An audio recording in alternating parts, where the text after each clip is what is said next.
episode of Dear Miss Kim. I am here with Jessica, Tony, and Indian. And of course myself, Kimberly Chapman.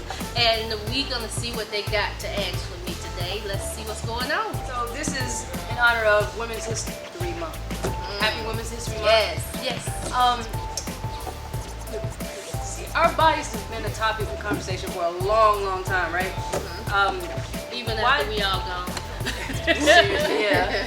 So why do you think it is that we have this, this like societal perception of the perfect body?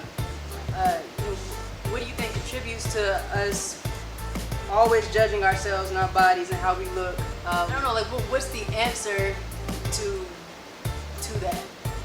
I didn't ask that right. Maybe I didn't do that. Even though you didn't ask it right, I understand it, and we have to realize that everything about this world, in my opinion, is advertising. And so they have been advertising the perfect woman's body for years and years, and they're gonna always do that according to their suggestions or their ideologies and standards. But for me, and at the end of the day, I can always say it's all about you and what you think. Yeah. But you don't get it until you've experienced life a little bit more, because that is the ultimate answer to everything. You. You. And I can say that, and I can say that, and I can say that time and time again, over and over and over, with every episode of Dear Miss Kim. But you won't get that until you've gotten you. Yeah. So people are gonna adhere to the standards for years and years to come, but that's only because they haven't gotten to themselves yet. Yeah. That's interesting. Wow. That is, very deep. I can actually absolutely agree with that. If I can just tell just a slight little story that really coincides with what you just said, is when I used to be a stripper. No titties, I used to be a stripper. But so, I realized that's when I started to actually love my body, is when I started stripping. And the reason why is because you would see men come into the club and they wanted everybody. They wanted the bigger girls, they wanted the quote perfect body girls, they wanted the skinny girls, they wanted the black, white, Hispanic. Men have no type. It's not one type, and I've learned that working in the strip club. They will look past a skinny girl to get to a big girl, like I said. So It really doesn't, and a lot of times we as women think that they have a type, but as long as they get satisfied, that's all that counts. Yeah. That's literally all it is. Yep. I have to disagree. Really? Yeah. I think men do have a type. A marrying type. They have a marrying type. Right, Yes, maybe but a marrying type. I think some men out there that have standards, and they don't give themselves to just everybody.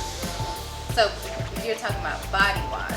Yeah. Okay. Sexually, and But now we're talking about sex. But we were talking about sex anyway. Even looking at people, because I've met some guys that strictly say they like black women. Some guys say they like white women. They specify on what they like, just like women can. Yeah. So when it comes to just saying when men don't have a type, they go for anything, I don't agree with that. I just don't, because everybody has their own opinions in everybody. So I just can't sit here and say that men have no type. Yeah.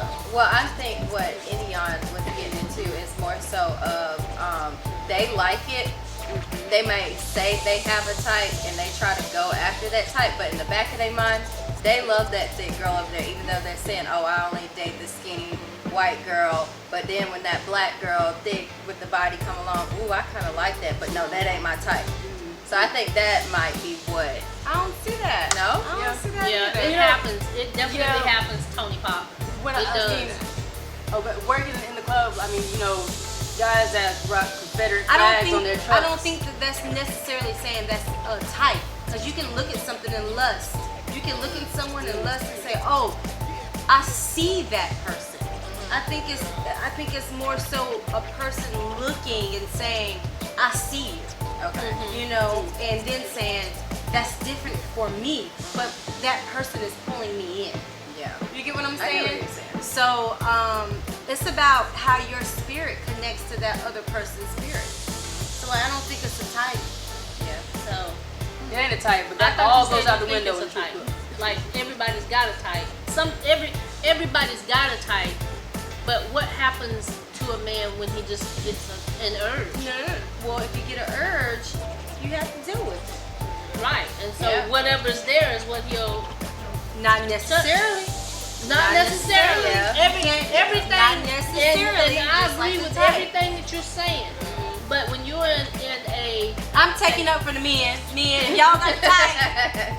Yeah, let us know. Let if you us got a type. know. like, Yeah. like go to when you see this, go and make a suggestion or make a us comment. know. Let us know so we can continue the conversation. Yeah, it's not just about you not saying anything. Let us know what you're thinking Yeah. so we can talk junk to you. We want to know because I think, I already know what I think. I think, I have standards. So I'm saying my men have standards too. Yeah, of I'm gonna course. speak up for the men. Yeah. You are not speaking up for the men. speaking up. You're not, because you're not a man. Well, do we have another question? Do you have a question this week? Oh, I'll let you go first. What you got? You go. Well, I want to kind of tie it all in with this being National Women's Month, with dealing with our bodies when it comes with our parents. Like, they've been so hard on us with our bodies. I know my grandma was very hard on me. I love my grandma. Rest in peace, grandma. She was very tough on me with my body. When I gained just the littlest weight, she would point it out. And it would make me like really, like, dang, I would feel bad, It be your family. Yeah. It be your family. You get a little wet. Ooh, I see. Ooh, you get little. They got Yeah. something to say all the time. How do we deal with that? I know I dealt with it.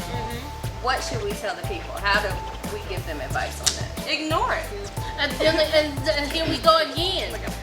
You have to get to that Yeah. point where you don't care because You're you're comfortable with yourself. You're very comfortable with Yeah. yourself. But you got to go through that to get to that. Yeah. And once you get to that, it doesn't matter. But before you get to that, you had in your mind you've dealt with a certain way or you feel a certain way. You have to actually readjust or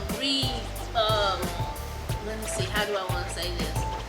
Change your mindset. Reprogram Yeah, the mind. Yeah, thank you, Jen. Yeah. You got to reprogram that mind Yeah. because as a child and growing up, you just don't know, and Yes. that's major. I mean, I've been truly blessed, from my mother because since I was young, y'all, she told me I was sexy, so I believed it, So And still do. still do very, very. My I father, he calls me high confidence. I feel pretty good about myself. So when my mom looks at me and tells me I look like when I had one kid, I look like I had 3 kids when I only had one. I looked at her like, girl, you crazy. I look good. That was already 'Cause it programmed was in your mind. programmed. Yes. Girl, get out of here. I look good. My stomach was hanging over and everything.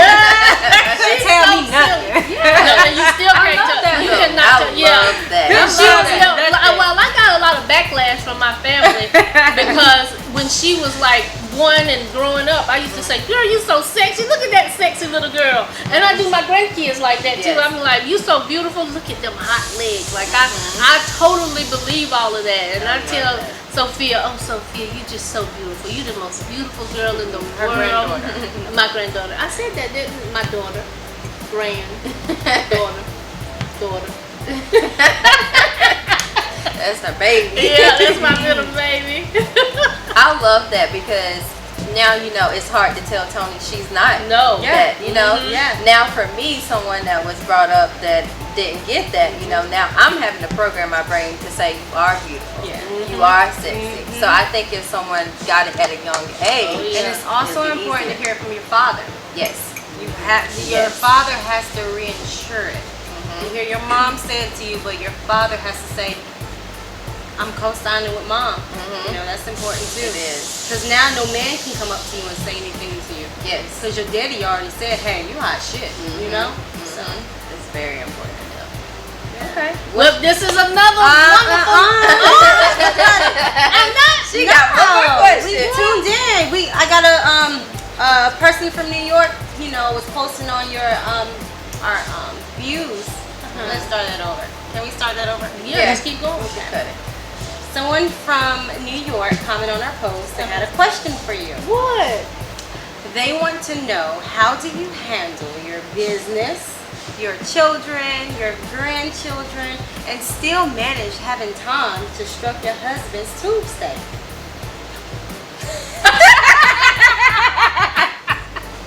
Well, actually, I have help. Ah! Yeah, I have help. You have help. Yes, I have that.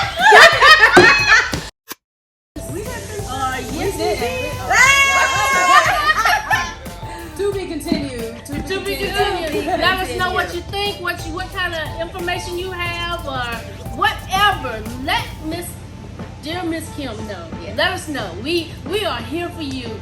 Send in your questions, comments, and we will love it, and we'll make certain that we not introduce you, but we'll shout you out. Oh, yeah. We're gonna shout you out. Thank you again for tuning in to another episode of Dear Miss Kim.